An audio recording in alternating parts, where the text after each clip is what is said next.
If you want to pay with your Google Pixel 10 Pro XL, then here's what you need to do.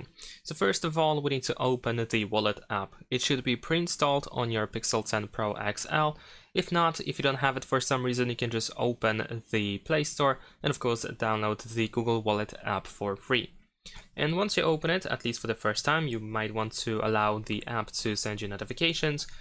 But then we can press on this plus button in the bottom right corner. In here you can choose payment card, just wait a couple of seconds and then you should be able to scan the details or the information of your payment card that you wish to add into your Pixel 10 Pro XL. If you have troubles with scanning the information, then we can choose enter details manually at the bottom and you can fill everything in by yourself over here, and then once you fill everything in, press save and continue in order to add the payment card. And once that is done, the next thing that you should do is of course make sure that NFC is enabled, at least every time you try to make the payment with your phone.